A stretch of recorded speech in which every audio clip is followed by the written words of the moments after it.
وعلى آله وأصحابه وأزواجه وعلماء ملته أجمعين.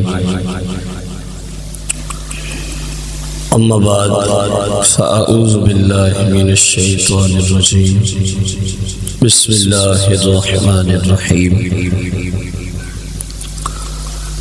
قال الله تبارك وتعالى في القرآن المجيد والفرقان الحميد: إن الله وملائكته يصلون على النبي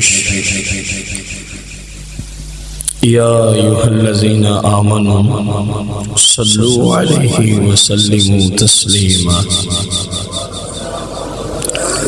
الصلاة والسلام عليك يا سيدي يا رسول الله. الصلاة والسلام عليك يا سيدي يا حبيب الله. الصلاة والسلام عليك يا سيدي يا شفيع المذنبين. الصلاة والسلام عليك يا سيدي يا رحمة للعالمين. الصلاة والسلام عليك يا سيدي يا جد الحسن والحسين. مولاي صل وسلم دائما أبدا على حبيبك خير الخلق كلهم.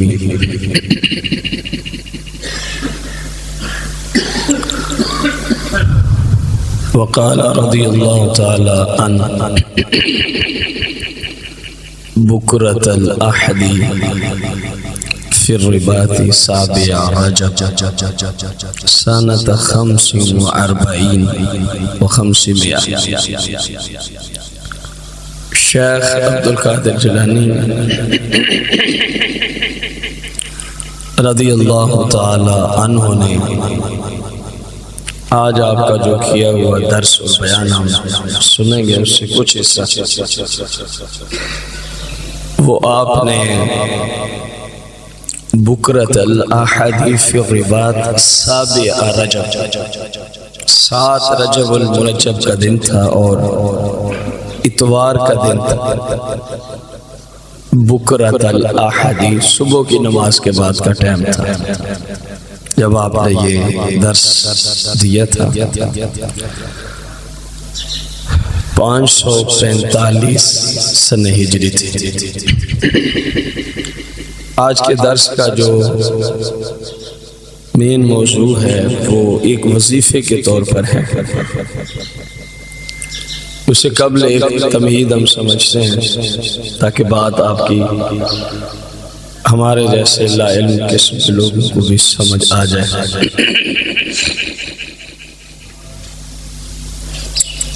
ہر مسلمان کے ساتھ حدیث مبارکہ کی روشنی میں ایک شیطان ہے ہر مسلمان کے ساتھ. اس خبیث کا کام یہ ہے کہ وہ مسلمان کو اللہ جل جلالہ کے راستے سے روکتا ہے اور گناہوں کے کاموں کی طرف اس کو لے کے جاتا ہے. گناہوں کے کاموں کی طرف اس کو اور پھر اس حوالے سے حضرت سیدنا یحییٰ علیہ السلام نے شیطان سے پوچھا تھا کہ یہ جو بنی آدم ہے یعنی اولاد آدم، تم ان کی کتنی قسم پاتے ہو تباہ کے اعتبار سے؟ تو اس نے کہا تھا کہ 3 قسمیں. کتنی؟ ذرا غور سے سنیے گا، نہایت ہی اہم ترین گفتگو ہے اپنے آپ کو پرہیزگار متقی بنانے کی طرف. تو کہا جی کہنے والا کون ہے؟ شیطان. پوچھنے والے ہیں اللہ کے پاک پیغمبر جناب یحییٰ علیہ السلام. شیطان و ابلیس و عزازیل کہنے لگا کہ ایک قسم تو آپ جیسے نفوس قدسیہ کی ہے، ایک قسم تو آپ جیسے نفوس قدسیہ کی ہے کہ کسی بھی صورت ہمارا آپ جیسے لوگوں پر تسلط نہیں ہو سکتا، کیونکہ آپ لوگوں کو خالق لم یزل نے معصوم عن الخطا بنایا ہے۔ یہ کس کا عقیدہ ہے؟ ذرا بلند آواز۔ یعنی شیطان بھی اس بات کا قائل ہے کہ نبی عام لوگوں جیسا نہیں ہوتا، کیونکہ اس نے خود کہا۔ جب یحییٰ علیہ السلام پوچھتے ہیں لوگوں کی تم اپنی طرف نسبت کرتے ہوئے کتنی قسمیں پاتے ہو، تو ابلیس یہ کہنے لگا ایک قسم تو آپ جیسے نفوس ہے، یعنی آپ اور جتنے اللہ نے سچے نبی اور رسول بنائے ہیں۔ کذاب انبیاء کی بات نہیں ہو رہی، وہ تو ایک حیوان سے بھی ابتر ہوتے ہیں۔ سچے نبی اور رسول جیسا کہ آپ ہیں، اور ساتھ حکم بھی ذکر کرتا ہے کہ کسی بھی شیطان کی یہ جرت نہیں ہے کہ آپ جیسے لوگوں کو وہ کبھی کسی صورت میں کوئی غلطی کرا دے، یہ کسی صورت ہو۔ نمبر 2، کہا کہ دوسرے وہ ہیں جن کی طرف جانے کی ہمیں ضرورت ہی نہیں پڑتی، جن کی طرف جانے کی ہمیں۔ ابلیس کیوں؟ کہتے ہیں وہ خود ہی ہمارے جیسے کام کرتے تو ہمیں ٹائم ضائع کرنے کی ضرورت ہی نہیں پڑتی۔ یہ میں نے جملہ بولا تھا کہ اصلاح کی غرض سے بہت بڑی بات آ رہی ہے۔ شیطان کہنے لگا دوسری قسم بنی آدم کی وہ ہے، آدم علیہ السلام کی اولاد، کہ ان کی طرف ہمیں ٹائم ضائع کرنے کی ضرورت ہی۔ وجہ کیا بیان کیا؟ کہ وہ ہمارے بغیر ہی ہمارے والے کام کرتے رہتے، گویا وہ ہمارے جیسے شیطان ہیں۔ سادہ لفظ، اپنے آپ کو کہتے مسلمان ہیں، اپنے آپ کو کہتے پتہ نہیں کیا کچھ ہیں، لیکن کام ان کے ہمارے ہی جیسے ہیں۔ تو جب ان کے کام ہیں ہی ہمارے جیسے، ہماری ڈیوٹی تو یہی ہے کہ ہم نے جا کے گمراہ کرنا ہوتا ہے، وہ پہلے ہی گمراہ ہوتا ہے، ہم اس کے پاس سیدھے سے۔ تیسری قسم پہ بھی غور کرنے کی ضرورت ہے۔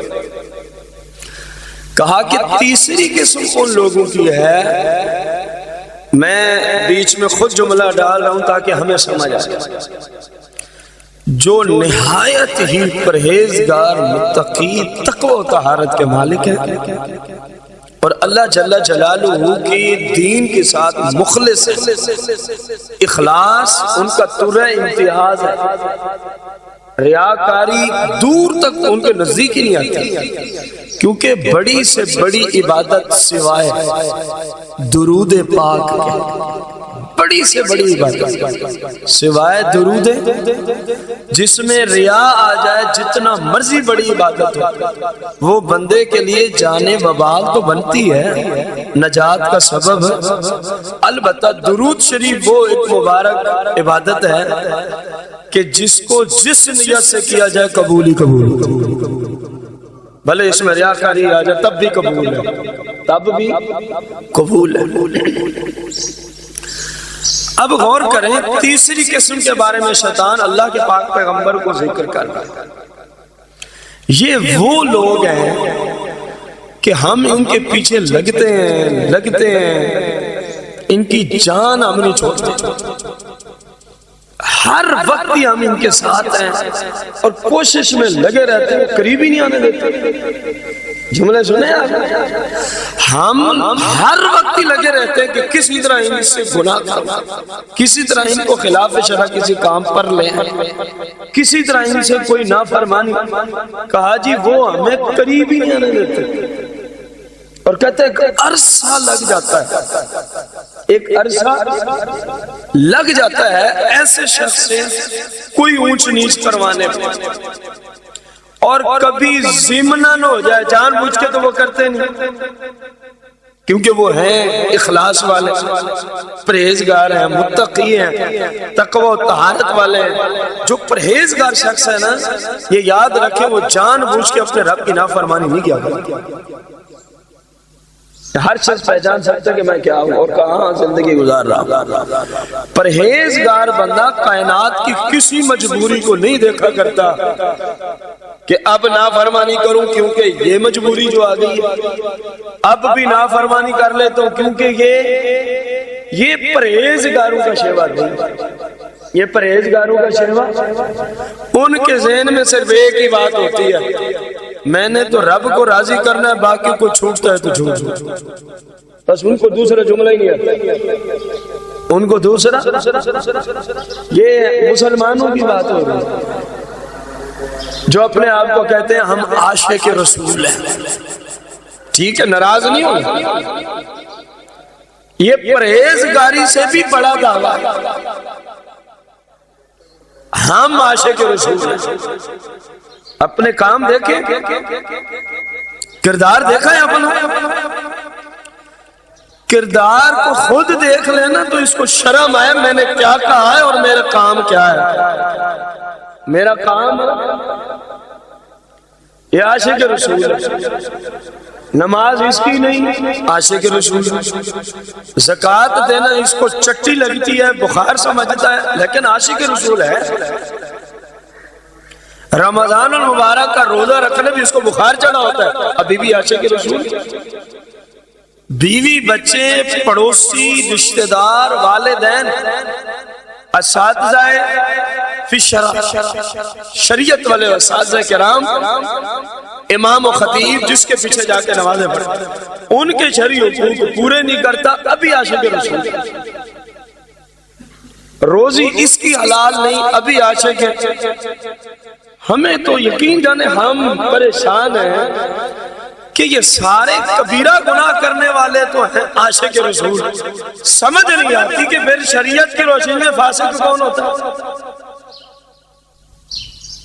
پریشانی بنتی ہے کہ نہیں بنتی؟ جو شریعت کام کرنے والوں کو فسق و فجور کا لقب دیتی ہے، ہمارے زمانے میں بدقسمتی سے وہی بن گئے ہیں محبان رسول اور عشاقان مصطفیٰ کریم علیہ السلام، اپنے خیال تک شریعت نہیں سمجھتی۔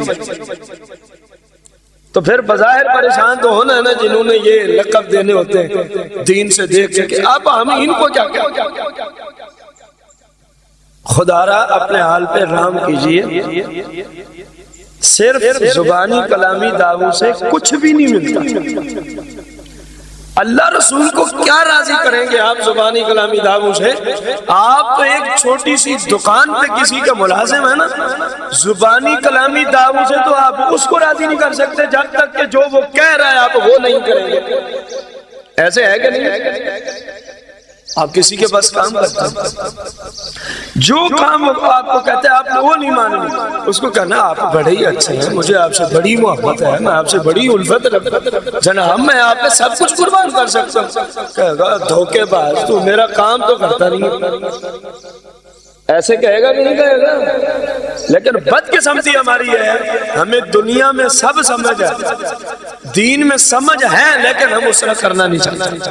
یہ نہیں ہے کہ کوئی اتنا بے وقوف ہو گئے کہ اس کو پتہ ہی نہیں، میں کہتا ہوں مجھے اللہ سے محبت ہے اور پھر میں جان بوجھ کے اللہ کی نافرمانی بھی کرتا ہوں، یہ محبت تو نہ ہوئی۔ پھر تو پرہیزگار متقی جان بوجھ کے اللہ کی نافرمانی کہنے لگا جی عمل لگے ہی رہتے ہیں، اس کے پیچھے لگے ہی رہتے ہیں، کبھی کوئی ضمناً گناہ ہو جائے صغیرہ، کبیرہ تو ضمناً بھی ان سے نہیں ہوتا، پرہیزگاروں کی بات کی ہے۔ تو پھر ہماری کمر وہ اس وقت توڑ دیتا ہے ضمناً جب ان سے کوئی صغیرہ گناہ ہو، وہ فی الفور کہتا ہے یا اللہ میں بھول گیا ہوں مجھے معاف فرما، یا اللہ میں بھول گیا ہوں مجھے، یا اللہ میری بخشش فرما، یا اللہ میرا ایمان ہے تیرے سوا میرے گناہ کوئی بھی نہیں بخش سکتا، تو ہی رحمان ہے، تو ہی رحیم ہے، تو ہی ستار ہے، تو ہی غفار ہے۔ میرا عقیدہ ہے کہ میرا گناہ میں توبہ بھی تیری بارگاہ میں کرتا ہوں، قبول بھی۔ شیطان کہتا ہے وہ یہ فوراً جملے بولتا ہے، ہماری کمر توڑ کے رکھ دیتا ہے۔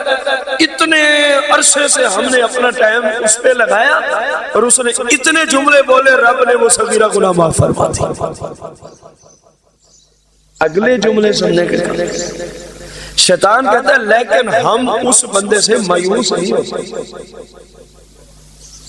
ہم اس کا پیچھا نہیں چھوڑتے، لگے ہی رہتے ہیں اور وہ ابلیس ہو کے ہمیں گمراہ کرنے کے لیے کئی سال لگا رہتا ہے، تو کبیرہ گناہ کرانے میں کامیاب ضمناً صغیرہ ہوا، بندے نے توبہ کی، رب نے معاف کر دیا، بندے نے وضو کیا، رب نے معاف کر دیا، بندے نے درود پڑھا، رب نے معاف کر دیا، بندہ نماز کو ہے، صغیرہ گناہ ان تمام کاموں سے ختم ہو جاتے ہیں۔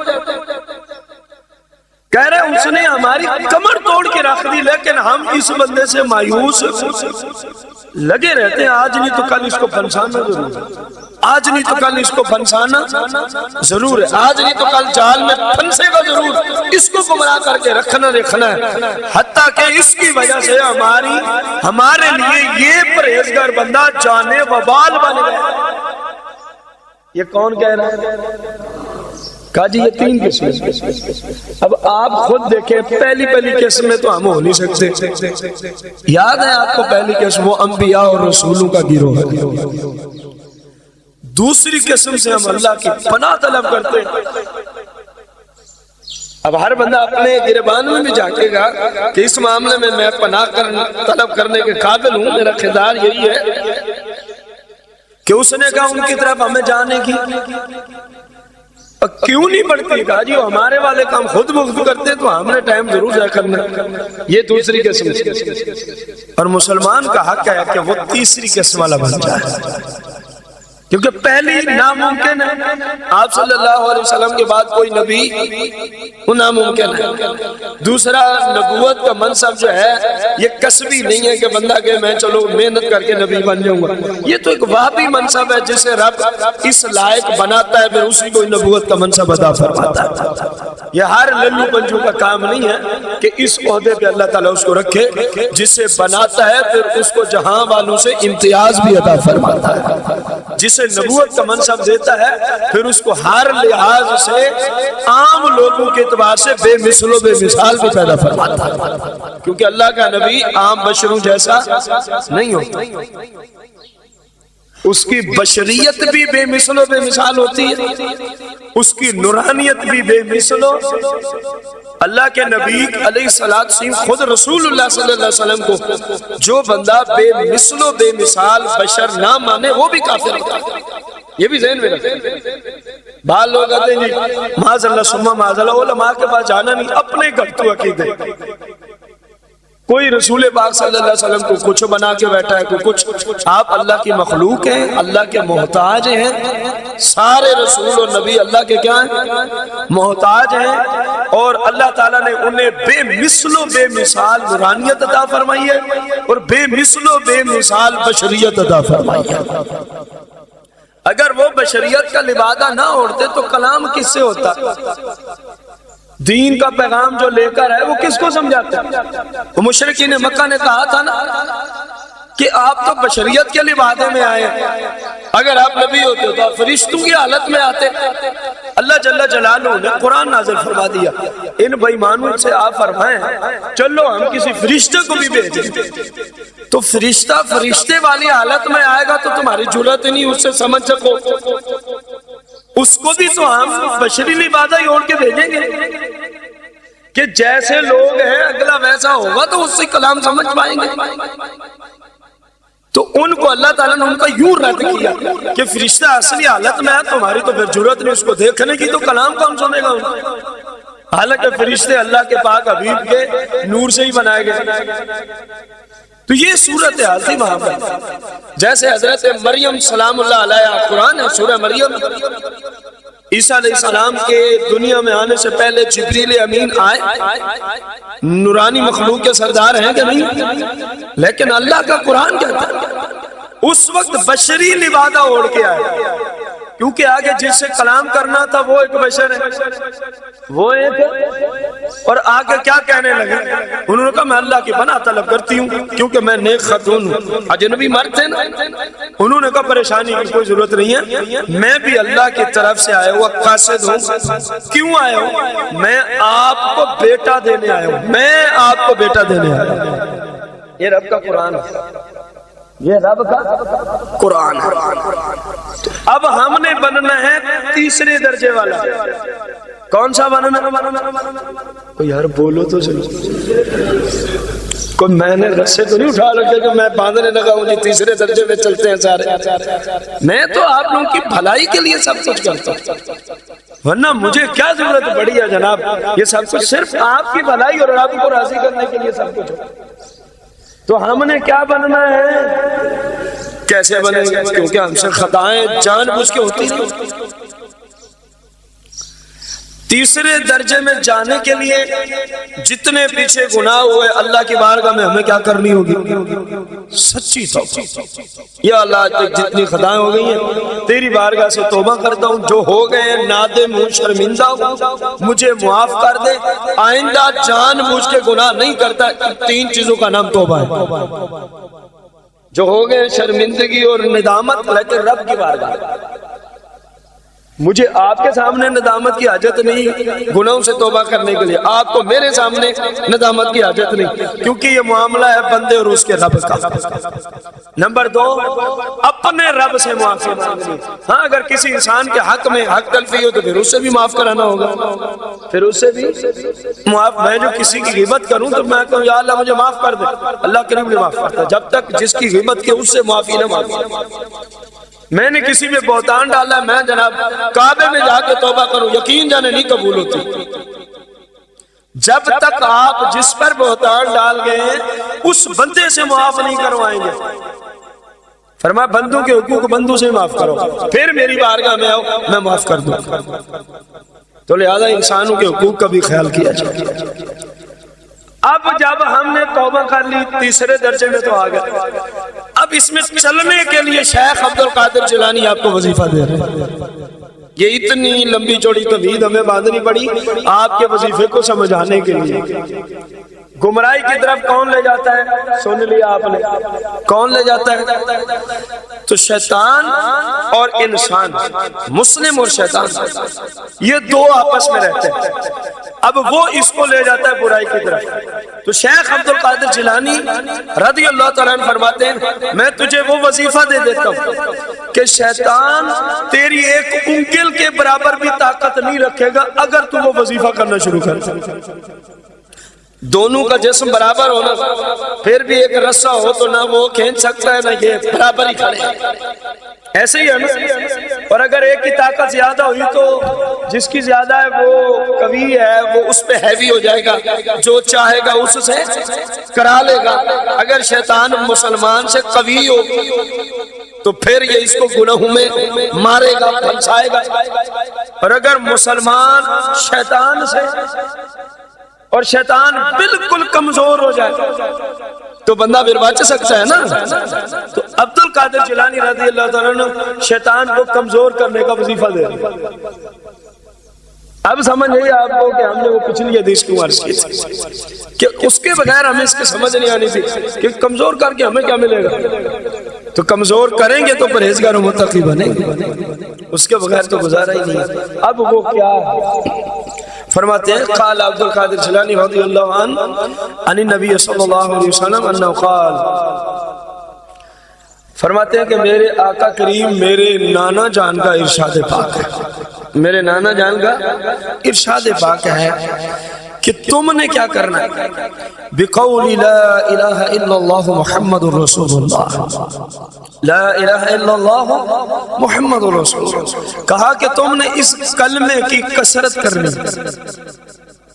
پہلے کلمے کی کثرت کرنی ہے.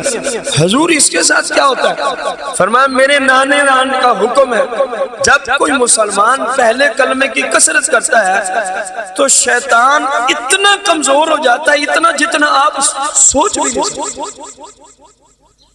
تو شیطان کو کمزور کرنے کے لیے کون سا وظیفہ ہے؟ اور جب کمزور ہوگا تو ہم اس کے جال سے اپنے آپ کو بچا لیں گے نا. اگر وہ قوی ہے تو ظاہر ہے پھر کام خراب ہے. قوی کیسے ہوتا ہے؟ کھانا کھایا بسم اللہ نہیں پڑی وہ بھی ساتھ ہے، سمجھ آ رہی؟ تیل لگانے لگے بسم اللہ نہیں پڑی شیطان بھی ساتھ ہے. سرما ڈالنے لگے بسم اللہ نہیں پڑی شیطان بھی. پانی پینے لگے بسم اللہ نہیں پڑی شیطان بھی. پھل وغیرہ کھانے لگے، بسم اللہ نہیں پڑی، شیطان بھی، تو آپ جب اس کو غذا کھلاتے ہیں نا وہ موٹا تازہ ہو جاتا ہے، تو اس کی غذا کے ختم کرنے کا علاج مصطفیٰ کریم علیہ السلام نے کیا دیا؟ فرمایا کھانے پینے کی چیز پہ اللہ کا نام لیا کر، شیطان ویسے بھاگ جاتا ہے، شیطان ویسے ہی دبلا پتلا ہو جاتا ہے، کچھ ادھر سے ہو جائے گا، کچھ پھر ادھر سے کلمہ شریف پڑھو گے تو یہ برباد ہو جائے گا، جب ہو جائے گا یہ برباد تو تمہیں یہ گمراہ کرنے کے قابل نہیں رہے۔ فرمایا کہ یہ علاج ہے اپنے آپ کو شیطان سے، اس کو پہلے کمزور کرو اور اس کے بعد رب سے توفیق کی بھیک مانگتے رہو۔ لا حول ولا قوت الا باللہ العلی العظیم کو کبھی نہیں چھوڑ سکتے۔ یہ نہ ہو کہ آپ کہیں جی میں اپنی طاقت سے شیطان کو کمزور نہیں، اللہ تبارک و تعالیٰ کا فضل ہے، اللہ کا کرم، صرف اللہ کی ذات پہ ہی آپ کا بھروسہ ہونا چاہیے کہ میں صرف وہ کر رہا ہوں جس کا مجھے حکم ہے، آگے اس کا جو نتیجہ اور پھل اور ثمرہ ہے وہ میرے مالک نے ہی کرم فرمانا ہے، میرے مالک نے ہی کرم فرمانا۔ آگے شیخ عبد القادر جیلانی رضی اللہ تعالیٰ عنہ چل کے ایک بڑی بہترین بات فرماتے ہیں اسی درس کے اندر، اس کو ذرا غور سے سننے کی ضرورت ہے۔ فرمایا العارفون العاملون المخلصون ما هو غیر التقوى حواس و باطل۔ بتا رہے ہیں کہ عارف کون ہوتے ہیں، عارف کا معنی یہاں اللہ کی معرفت رکھنے والے، بتا رہے ہیں یہاں پر العاملون کون ہوتے ہیں، شریعت مصطفیٰ پہ عامل کس کو کہہ سکتے ہیں، اور تیسری بات کی المخلصون، اللہ کے دین کے ساتھ مخلص لوگوں کی علامت کیا ہے،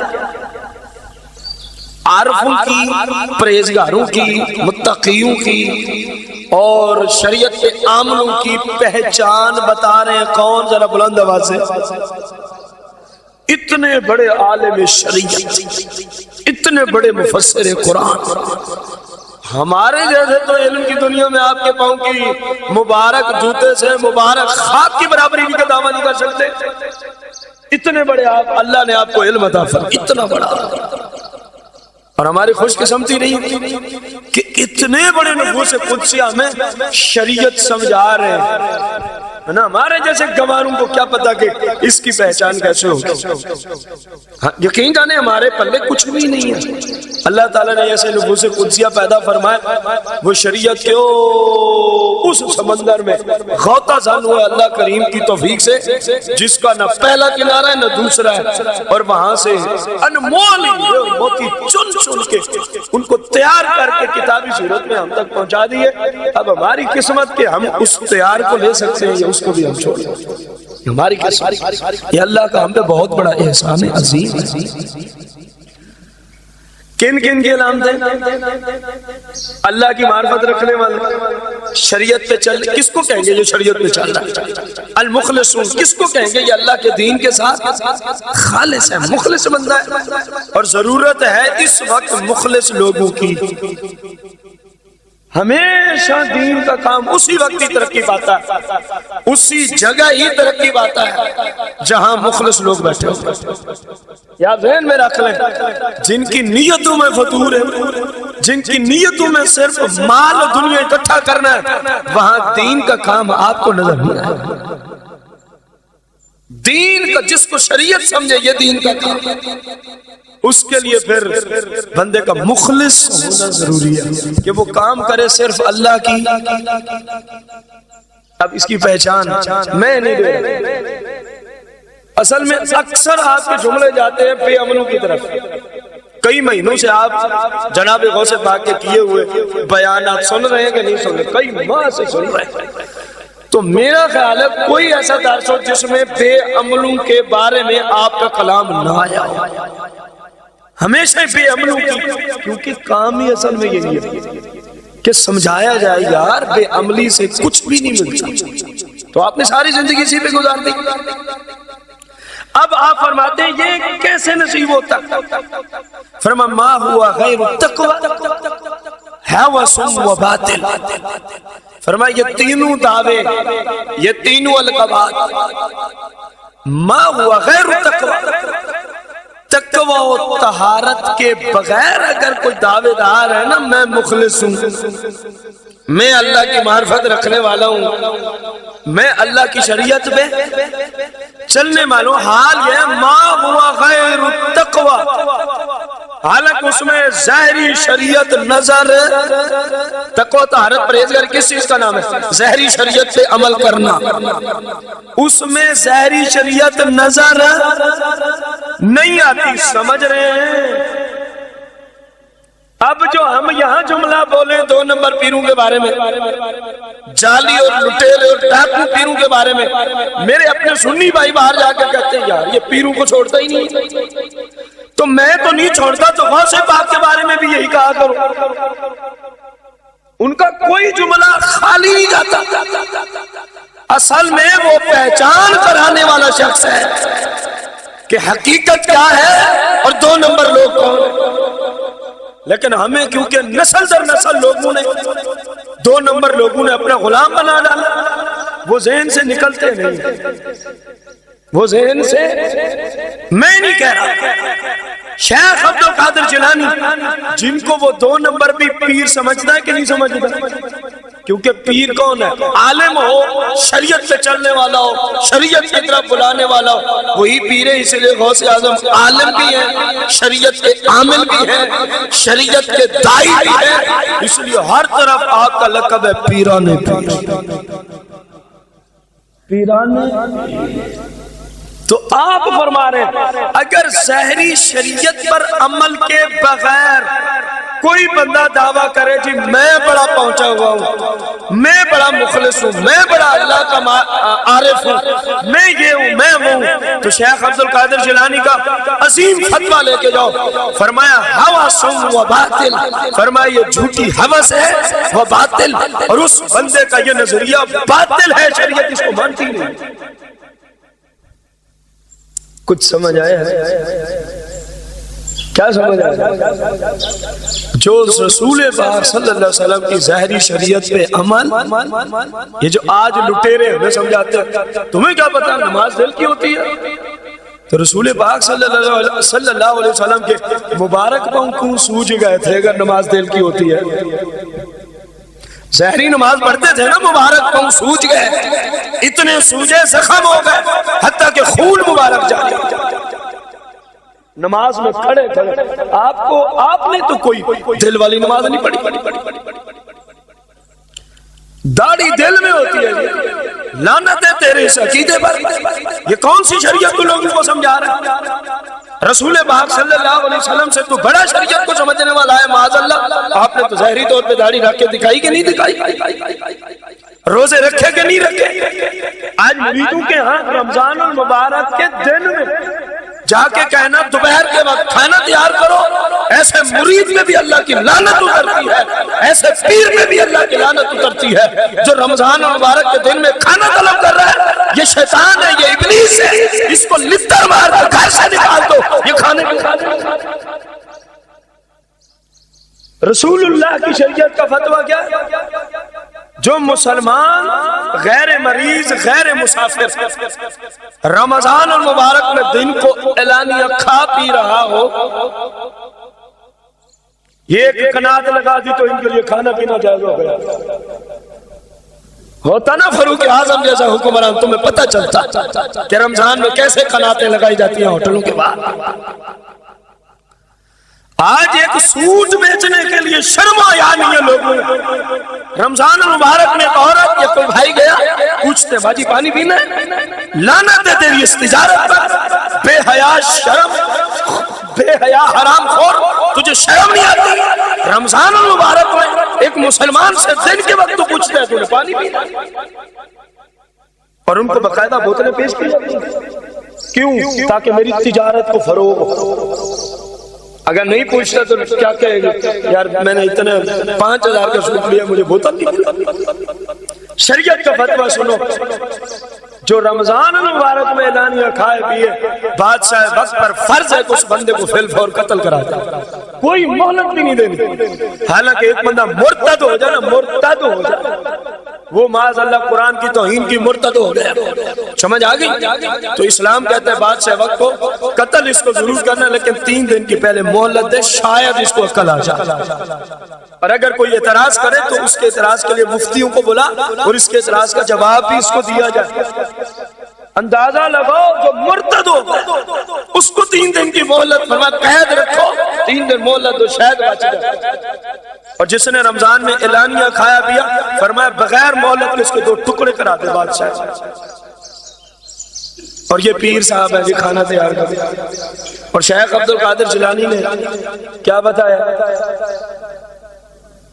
اور بولو تو صحیح، جو ظاہری شریعت کے علاوہ کہنا جی میں بابا ہوں، یہ عرفی جملہ میں نے بولا، ہم تو سمجھتے ہیں بابا کسے کہتے ہیں.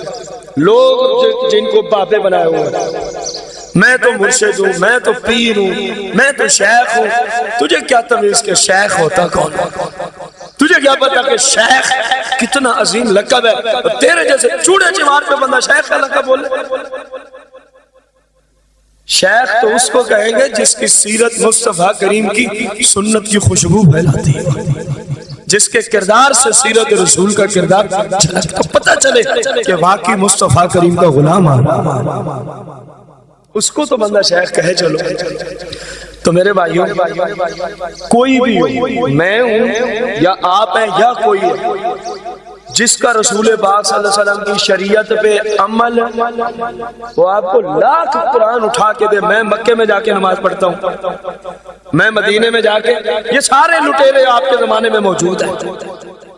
میں جناب دل کا روزہ رکھتا ہوں، میرا یہ مسئلہ ہے، تو آپ نے کیا سمجھنا ہے کہ یہ بندہ کیا بول رہا ہے؟ یا تو پھر مجھے سمجھ آئی ہے کہ مجھے ان کو سمجھانا نہیں آیا، یا پھر آپ کو سمجھ نہیں ہے، یا پھر آپ سمجھنا نہیں چاہتے. 3 میں سے کوئی ایک تو ہے. تو جو ظاہری شریعت پہ عمل نہ کرے اور پیر شیخ مرشد ہونے کا دعوے دار ہو تو شریعت کی روشنی میں فہو باطل، وہ باطل عقیدہ رکھتا ہے. آپ نے کیا سمجھنا ہے یہ کیا بول رہا ہے؟ اس کا نیک بندوں سے کوئی تعلق. نیک بندے تو پتہ نہیں کیا کیا عمل کرتے ہیں. یہ ان کی حالت. اللہ تعالی ہمیں حق کی پہچان عطا فرمائے، جو اس کے حبیب علیہ السلام نے شریعت دی ہے مسلمانوں کے لیے. اللہ ہمیں اس شریعت کا فہم عطا فرمائے، اور اللہ تعالی ہمیں 2 نمبر لوگوں سے، لٹیروں سے، جعلی بابوں سے خود کو بھی بچنے کی، اپنے اہل و عیال کو بھی. بہت سارے جو خود تو بچے ہوئے ان کی بیویاں وہیں بیٹھی ہیں، ان کی بچیاں وہیں بیٹھی ہیں. اور خدا کا نام لو یار، نہ بھیجا کرو ان کے پاس اپنی ماؤں بہنوں کو. یہ ہمارے مسلمانوں کے مال کے بھی ڈاکو ہیں، مال کے بھی لٹیرے ہیں، مسلمانوں کی عزتوں کے بھی لٹیرے. وہ تو بہت کم ہے جو میڈیا پہ ہاتھ چڑھتے رہتے ہیں. میں تو نہیں دیکھتا میڈیا، لیکن آپ کو تو پتہ ہے نا کہ چڑھتے ہاتھ نہیں چڑھتے. کوئی ضرورت ہے یار کوئی پرہیزگار متقی بندے کے پاس. بلکہ میں تو اس زمانے میں یہ کہا کرتا ہوں، کسی مفتی کے پاس بھی عورت نے مسئلہ پوچھنے جانا ہے تو اپنے گھر کے کسی مرد کے ساتھ جائے، اور مفتی صاحب سے پردے کی حالت میں بیٹھے، اس کے سامنے بھی نہ جائے، اس کے سامنے بھی، کیونکہ زمانہ کچھ ایسا ہے، کیونکہ زمانہ کچھ ایسا ہے. اور مفتی کو بھی چاہیے کہ اس طرح کے معاملات سے اپنے آپ کو بچائے تاکہ کوئی انگل نہ اٹھائے، تاکہ کوئی انگل اٹھانے کا موقع کیوں ملے کسی. اللہ تعالیٰ ہمیں رسول پاک کی مبارک شریعت پہ عمل کی توفیق عطا فرمائے. اور جو 2 نمبر لوگ ہیں اللہ ان سے ہمیشہ کے لیے ہمیں محفوظ فرمائے، ان کے فتنوں سے اللہ تعالیٰ مسلمانوں کو ہمیشہ کے لیے محفوظ فرمائے. آمین بجاہ النبی الکریم علیہ الصلوۃ والسلام. ایک مرتبہ